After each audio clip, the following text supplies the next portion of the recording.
How's the sound check going? Somebody is asking, Doug is asking, just wondering if you ever use pan pastels for the underpainting. I have.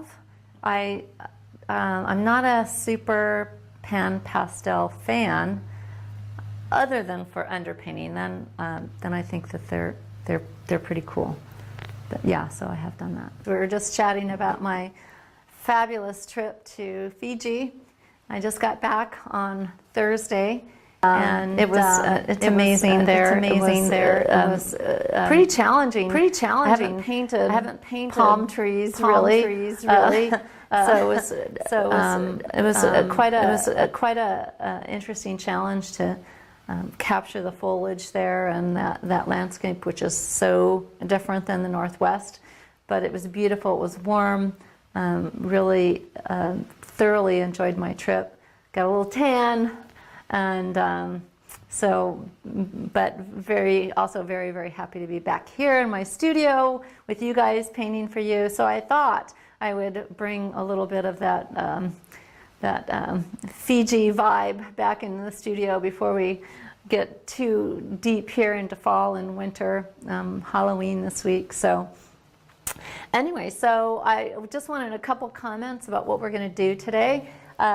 First and foremost, as usual, I called out a paper color for you guys, and then I get into my studio and I don't have it, and I don't have time to go to the art supply store to get a piece of burgundy color fix. So I'm using the elephant today, and it's going to work out just great. Whether if you have the burgundy, fabulous. If you've got another color, that's great too.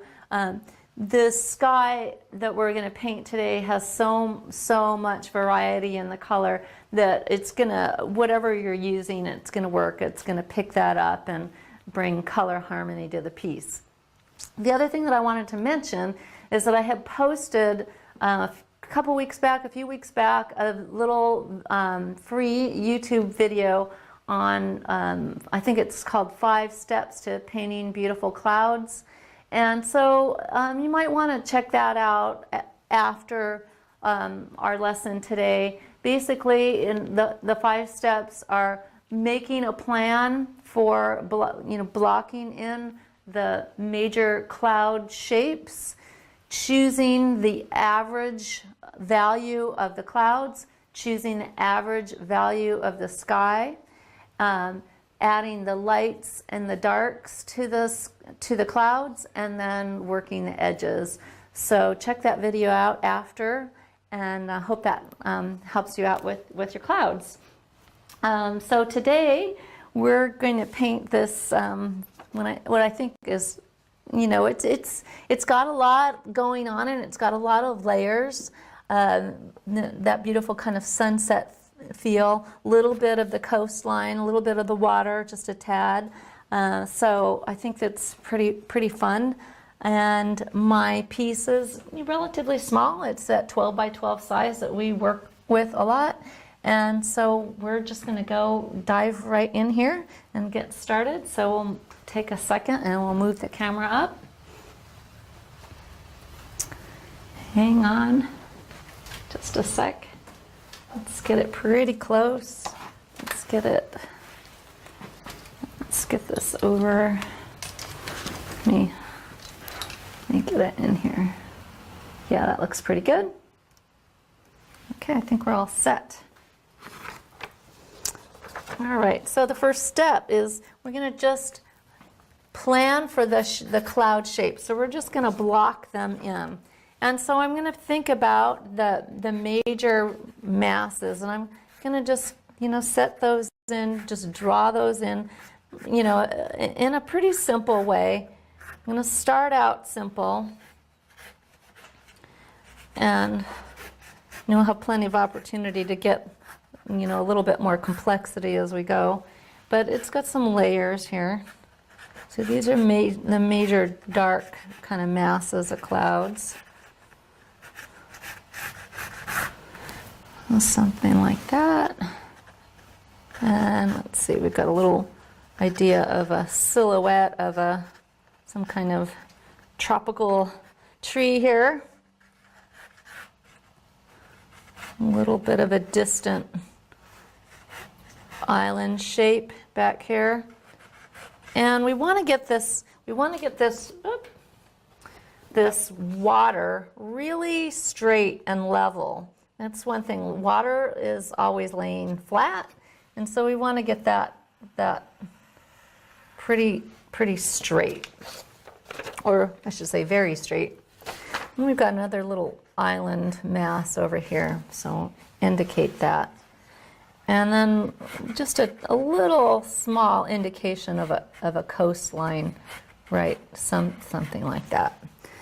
Okay, so now I'm going to move up here to these clouds. Thank you, Todd. I don't want to be tripping on that camera. Send it flying. And just a couple other ideas of cloud masses. And maybe even just indicate where I'm going to put a couple of these light ones in here. All right, that's about all I need. So now the thing we think about clouds, for the most part, we think about them as being white or light in value. But of course we're doing the sunset, so that's not exactly the case here. But nevertheless, in these lighter clouds, we want to lower the key just a bit so that we save the lights for these little highlights that we definitely are going to want to get in. Capturing a sunset sky is all about getting these values where we want them to be. And when we're painting, we're building the value relationships. Something is only light next to something that's dark, and so on. And same thing with color. Something is only intense when it's next to something that's duller. So I want to start out kind of in the middle of this cloud mass, and I'm going to pick something that's on the blue side in this main mass, so I'm thinking something that might be a little too dark, and it might be a little too bright. Maybe something more like this. Is that getting? Okay, good. All right. Just want to make sure that's in the frame. So I'm going to come along in this main cloud mass and just sort of mop this shape in. Now you see I'm using a pretty light touch for this because for one thing, that's the first thing I've got down. So I don't have any real relationships built yet. So I'm not sure about this. And I'm not going to be sure for a little bit here.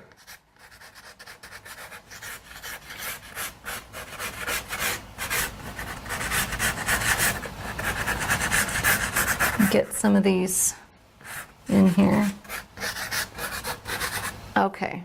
Now, I'm going to live with this. That's one thing I have learned over time, just from experience in doing skies, is I kind of reserve judgment until I've got quite a bit going on. I don't want to jump to any conclusions yet. So now I want something for this other layer in between. So I'm picking this, it's kind of a little bit lighter.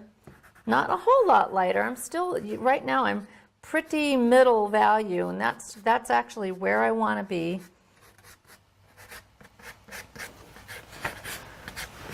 For these clouds. So I'm going to come and get this other shape underneath here.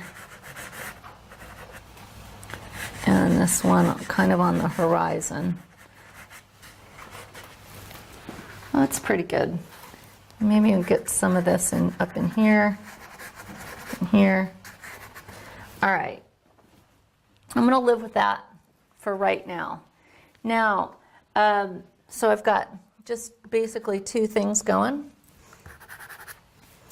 Now I want to pick the average value for my sky. Now, interesting, my sky has got this gradation from top to bottom, of course. So I'm going to want to catch that. But to begin with, I want to pick something kind of in the middle here. So right in there. I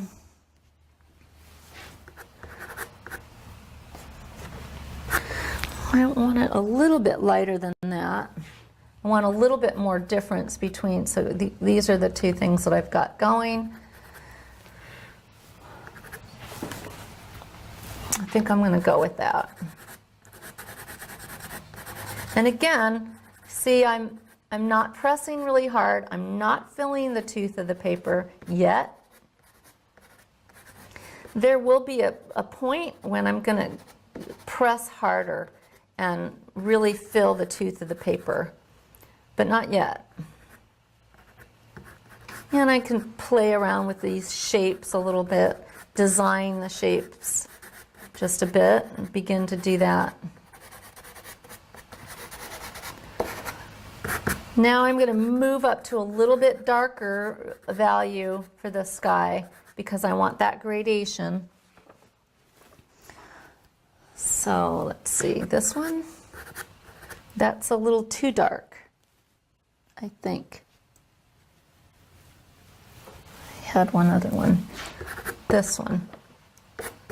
Okay, yeah, that's better. That's kind of right in between.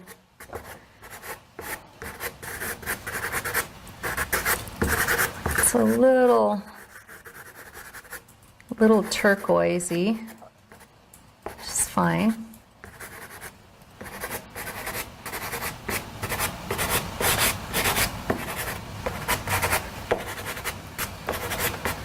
We're here to answer questions if you've got them.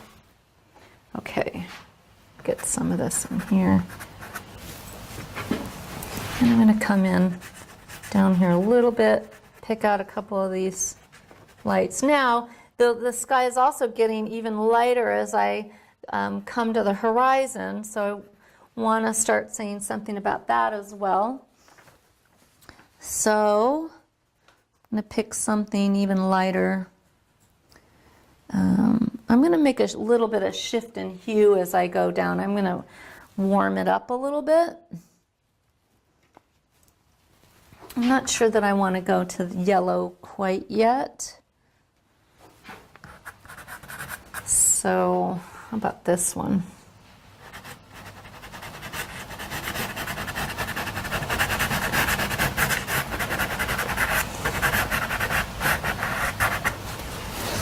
So right now I'm going ahead and I'm picking out some of these interesting little shapes that I've got. Okay.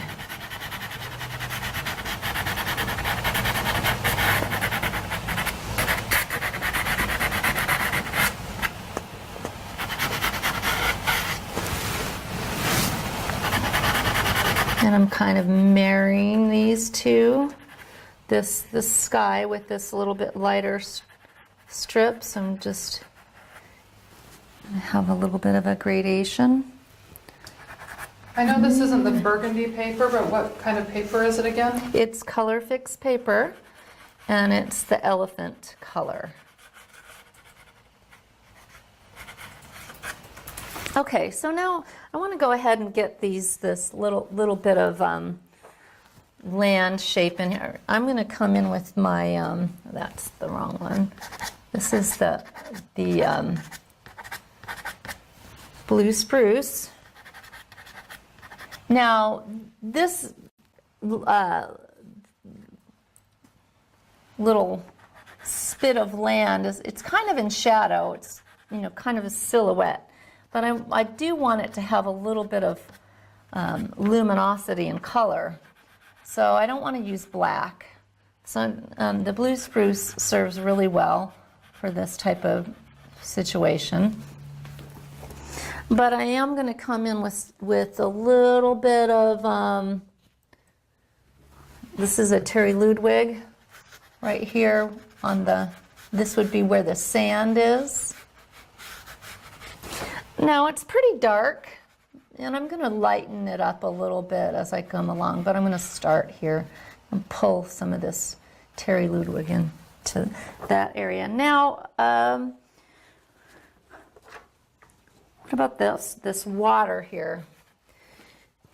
I think something about like this value is going to be kind of nice for the water. And start here. This is kind of in the middle. I'll probably pull something a little bit darker and a little bit lighter. But I'll just kind of mop that in just to start. I'm just setting myself up for what it is that I want value-wise. Okay, I've got this other little bit of land. I've got this little shape back here, kind of an island, and then this one over here. This is a little bit dark, but I just kind of want to get something in so I can see where I'm at. Okay, it's pretty good. All right, now I can start to have some fun because I've kind of got everything, I kind of know where my shapes are. I've got some values set in. Now I can start really playing with the color, having some fun with it, getting some lights, some darks, and really getting some form in these cloud shapes. Give them a little bit of volume. So what do I want to do? I think it would be really nice to get something a little bit warmer. So to that end, I'm going to go ahead, look at this, watch this. This is pretty fun. This is a kind of a brown gold.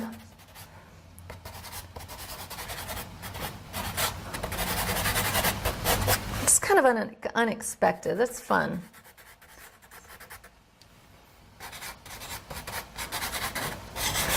But it's going to give this a kind of nice glow. Right now it looks kind of funny. But once I get some other stuff going along with it, I think it'll work out.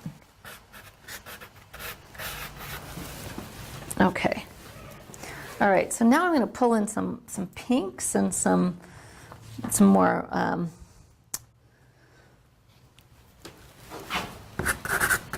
I like this kind of salmon-y color as well. Pull some of that in. I'm just dragging. So right now I'm kind of doing a little bit of a glazing technique in these clouds, rather than more glazing, a wash sort of idea, rather than strokes. For myself, I actually, for the most part when I'm painting, I consider myself to be making strokes, but every now and then, especially in these kind of clouds, it's kind of fun to go at it just a little bit differently. All right, so now the underside of my clouds, I want some darks in there. So let's see. Yeah, that's a little bright. Let's see, this is a little dark, but I like that. I like that it's got some nice chroma to it. So I'm going to go for it.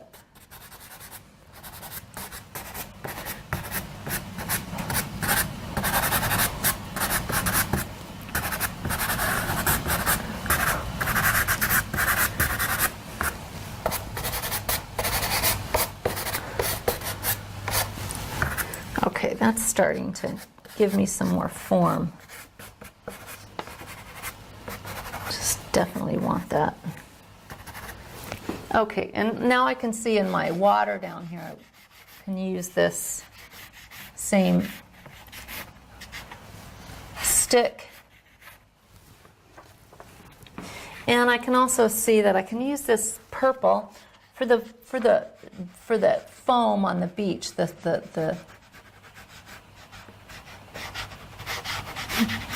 just a little idea like that, because I need this to be, this is in shadow, so it can't be as light. It can't be this light. So these waves, this foam has to be the right value. Okay, so now what?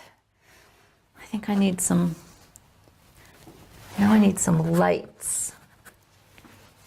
You know, the original piece has these cool pinks, so I think I'll play with some of those. So just kind of playing with the form of the clouds.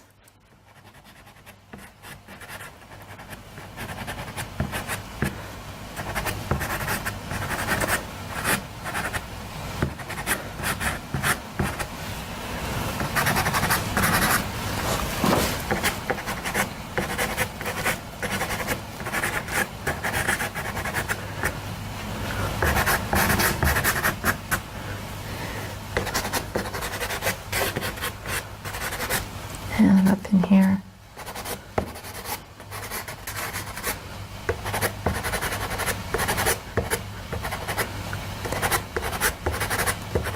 Just picking out some of these little shapes. Okay, we're starting to get some things happening. All right, now I want to keep working on this gradation that I've got going in the sky. And that's a little much.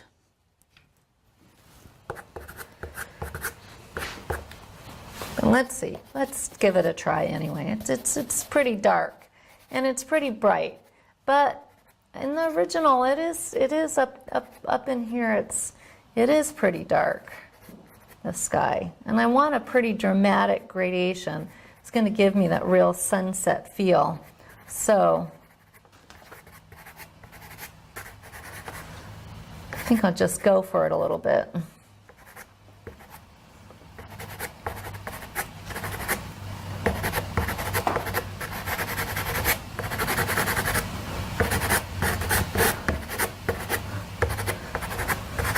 Now I'm picking out some, I'm doing that negative, using the negative shapes, which is, I'm always seeing what opportunity there is to do that in whatever I'm painting. It's so much easier to paint the negative shapes than the positives. And it lets you play with the edges in a completely different way as well. So whenever I can manage that, I try to. All right, so now it's starting to take shape for me. Whenever I can start to find my way to, okay, that's sort of starting to work. Gets me excited and keeps me going. I say all the time, there's always a yuck stage to every painting, every single painting, even the ones that I think, oh man, that just painted itself.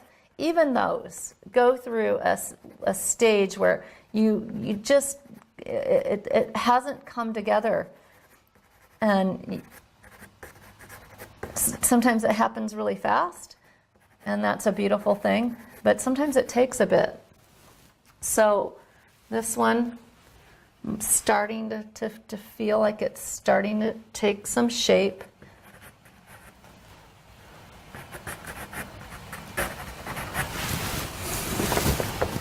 Want some light up in here.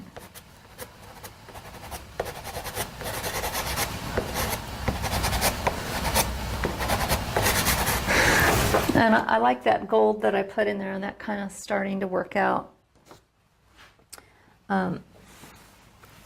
When I first put it down, I'm like, maybe that'll work. Hopefully it'll work. I always get nervous on these live streams because I only have this one shot at it. So, okay.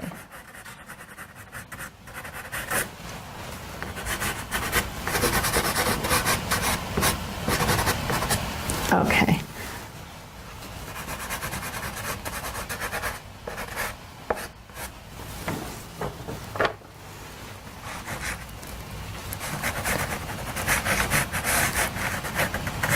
Okay, now I want to go for some warmer lights. Everything's on the relatively cool side, and I've kind of held off purposefully. So now I think I can safely go to some nice kind of orangey pinks. This is kind of an orange, and I'm going to pull this in down here.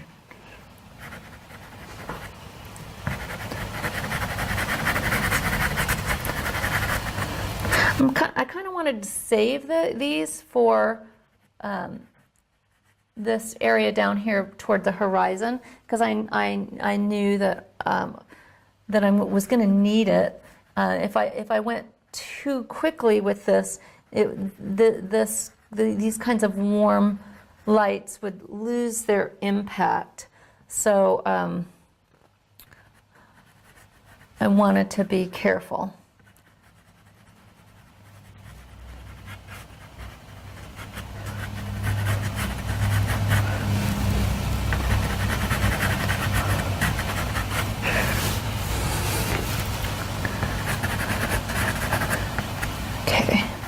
Now, see, I'm using my finger. That was the very first time I put my finger in this.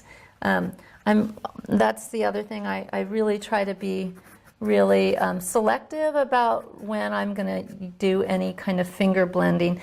And clouds are really, it's really easy to get carried away with the finger blending in clouds, because we think, oh, they're soft.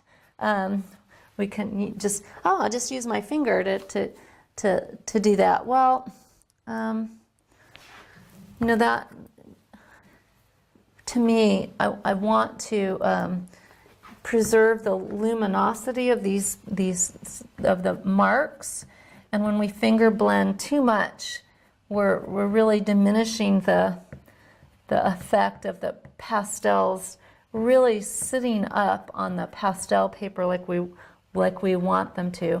Okay, this is a very light yellow, and again, I wanted to be really careful about not overdoing this, so I waited to apply it. If you could turn just a little, you're just blocking the camera. Okay, just a little bit, okay. Okay.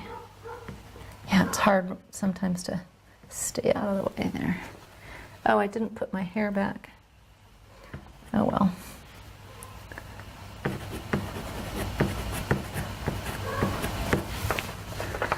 Okay. Okay, now I'm just kind of picking out some little shapes, just adding kind of some fun shape and detail in here. Okay. Okay, so now I'm losing a bit of the sense of gradation that I want, so I need to lighten this up a little bit even more. So I'm going to come in even a little bit lighter. Might even bring in some more of this light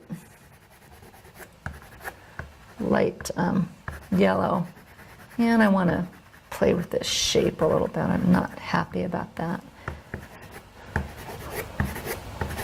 Now I'm pressing pretty hard, and I'm really, at this point, really filling the tooth of the paper because I need to now.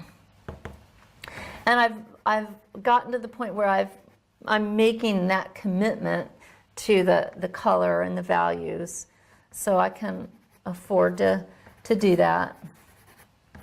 Press harder.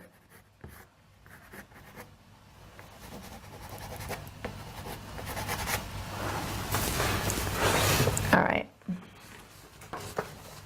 I also want to warm up this dark a little bit. So I'm bringing a little bit of this same Terry Ludwig into my dark cloud shape here. It's really going to pop that.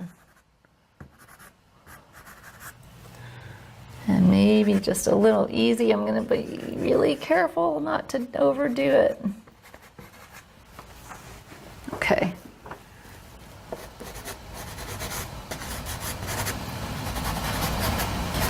Yep. Now, see, I've got that too. Now it's too light. I'm losing that gradation in here. I'm going to come back and kind of fix that up. Okay, now I think it's time to play with the water just a little bit. I'm going to bring in this kind of aqua into the water, because boy, the water there, it had that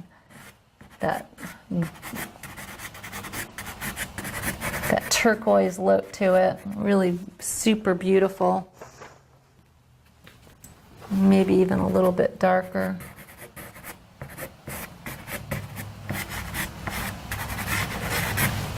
The water there is amazing.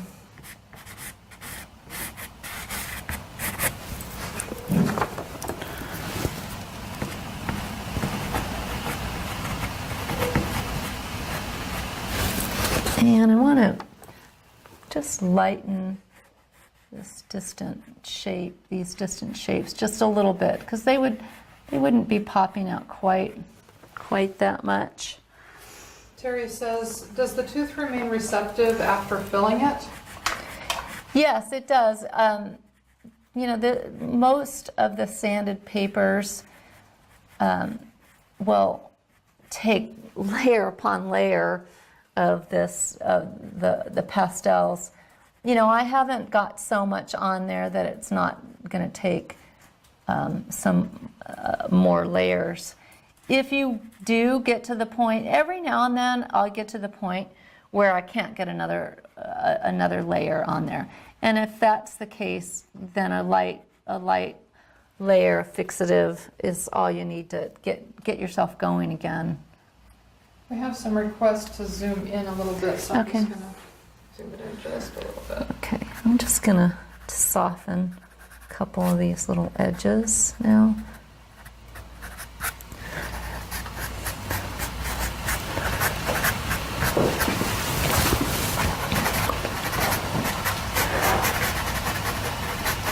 Kind of gives a flavor that it's raining a little bit in these. Cindy says, are you painting to a standard size on your paper, or do you allow the painting to naturally evolve to a certain size?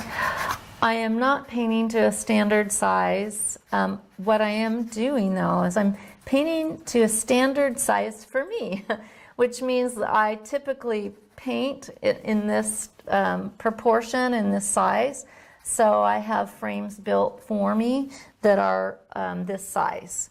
That way, they're custom for me, and I happen to just really love to paint in a square proportion. That's just something that I feel like that square proportion is really dynamic to design in, and so I just really love it.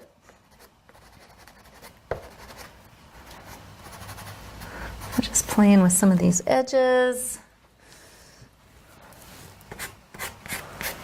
modulating the value and the colors a little bit here and there.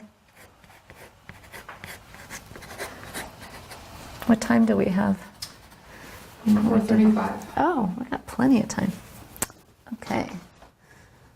So we can really play around with this one a little bit. All right, so I'm coming down here in this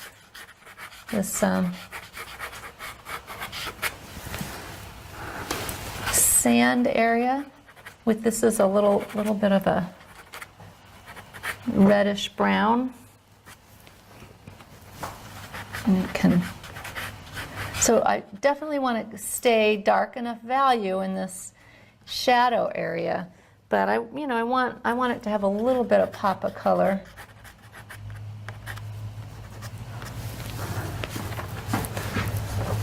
Now I can play around with picking out some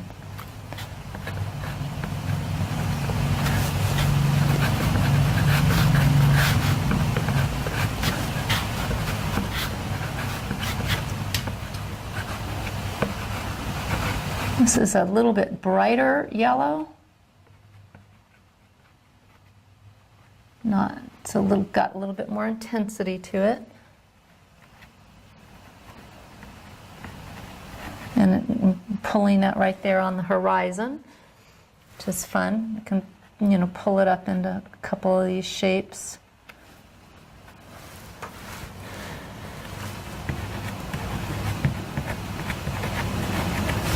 Again, I don't want to overdo it, because if I put it everywhere, then none of it's going to have very much impact. So I want to be, selective.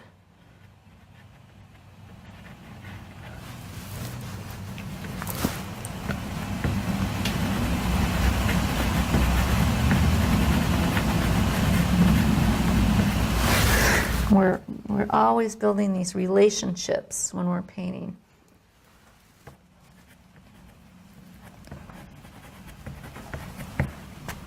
Okay. Let's see.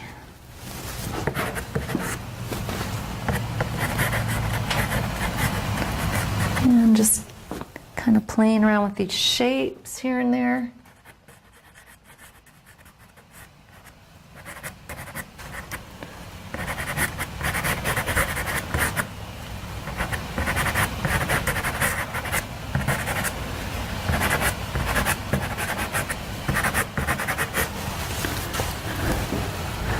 And maybe a little bit more dynamics in the water. So something a little bit lighter, maybe right at the horizon. April has a question. She says, with regard to working on a large piece that will need trimming after it's finished, would it not be easier to trim first to avoid damaging the work? How do you avoid that happening? Oh, it's a good question. Well, for one thing, to me, they're not as fragile as you think. I don't like to trim my paper prior to finishing, because when you trim the paper, what if I wanted a little bit more up here, or if I wanted to crop it slightly different than I've got it. Once I trim it, that's it. That's the primary reason I'm not a big fan. Personally, I just don't like painting on the boards, because the boards are, you've got the edge of the paper and that's it. So the same thing would be said about pre-trimming the size of the paper. So I wouldn't have a tendency to do that unless there was, some really unusual situation where I needed to. In terms of trimming it once the piece is done, I don't really find that it's that difficult to trim it. I usually, because I frame my pieces with mats, I don't do matless frames. I can just use a scissors to trim the pieces. So it's not as though I have to lay a straight edge. In other words, they don't have to be perfectly trimmed to go in the frame. They can get just mounted on the backing board. They don't have to be exactly square or anything. So I don't really worry about that too much. I hope that answers that question. Yes. Okay.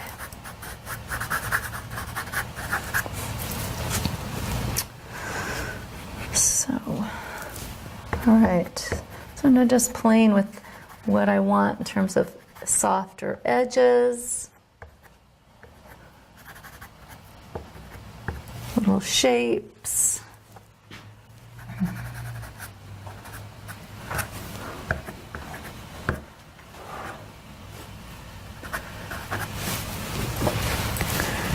kind of the dynamics of these shapes.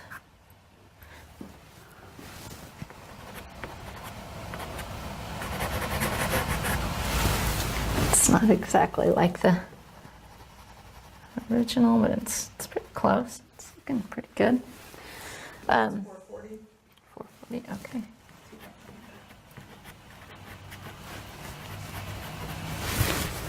Okay, I think I'm going to just bring a little bit more color into here. I'm feeling like I want, what would this be like? It's a little kind of a periwinkle blue. Yeah, that's kind of nice. Just kind of gives it a little bit more luminosity.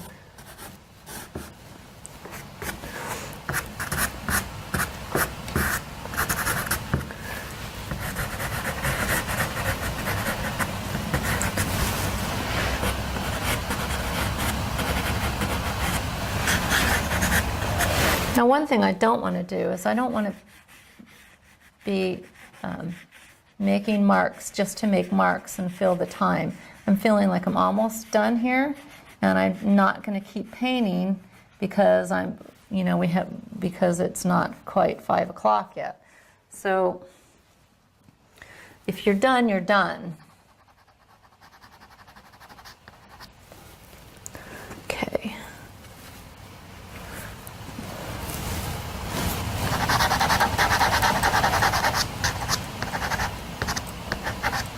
These little silhouettes in the sunset, that's something we always run into. So I want to make sure that even though this is a small section of my painting, I want to pay attention to it. So no section of your painting should be forgotten. I want to give equal thought to all sections of my painting. That doesn't mean equal emphasis, but it does mean that every single bit, every little spot in my painting gets attended to. Because if you don't, then you're going to wind up with some little area that's, and you play that game. One of these things is not like the other. Well, you can wind up with something that isn't working with the whole. And again, I've got this little spot here. It's got a little bit more texture to it than the areas around it. So I want to make sure that I take care of that. And there's a little errant spot right there. So I just want to pay attention to everything. The shape, is the shape natural enough? Kath says, have you been using soft pastels all this time? Yes. Oh, no, I've got a couple new pastels, if that's what you mean. Yeah, I've got a couple new pastels going. I used the blue spruce. So there's a couple harder ones. I want to hit this down just a little bit. It's popping out a little bit.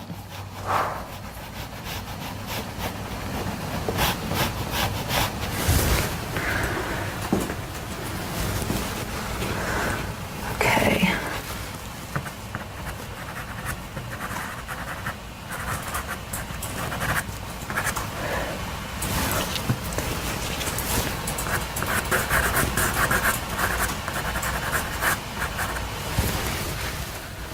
Right.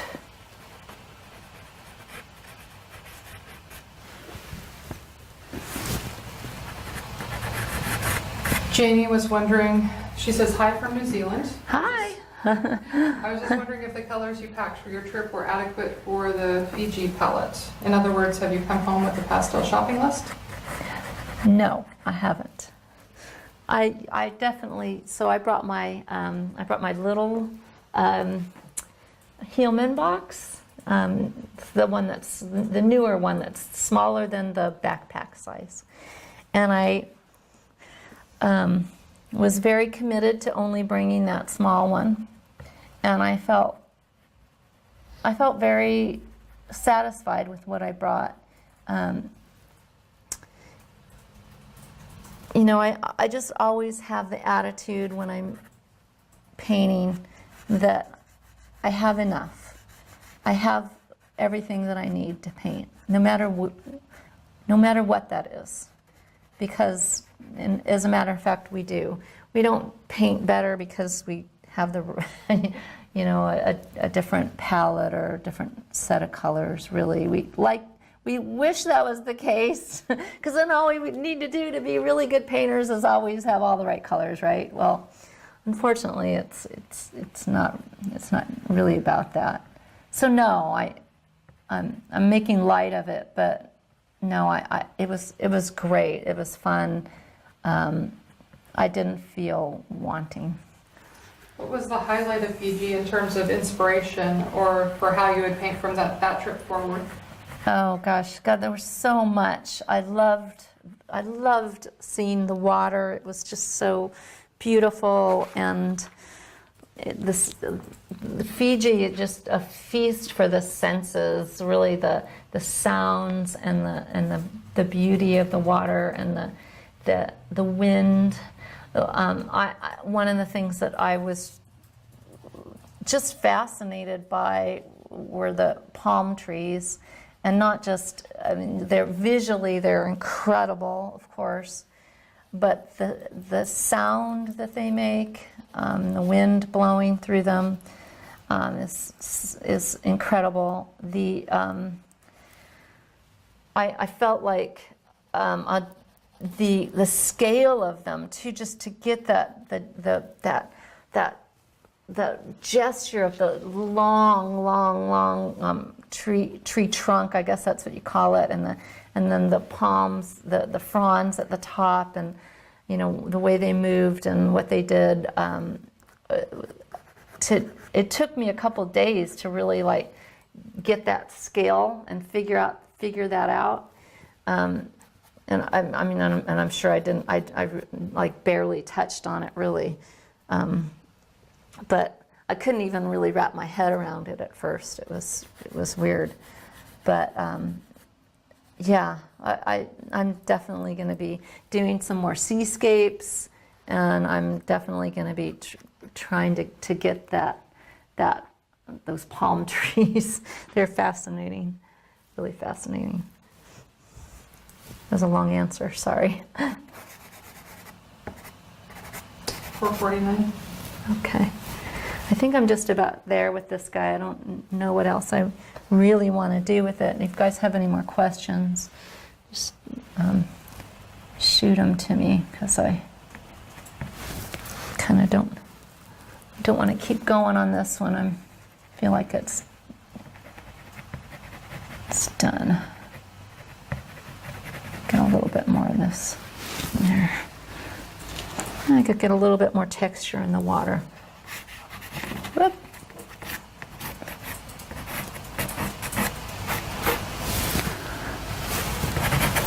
A little bit more variety in the water.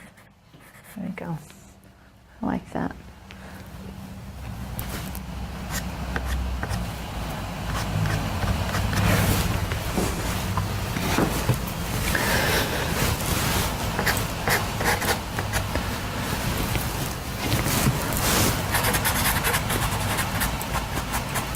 Okay, and those of you that haven't checked out the oil painting lesson site, remember that we have oilpaintinglessons.com now. We have a sequential set of lessons on that site. It's really designed for people that are just starting out with oils, so that's kind of really fun. So we'll be doing some exciting things on that end in the coming months.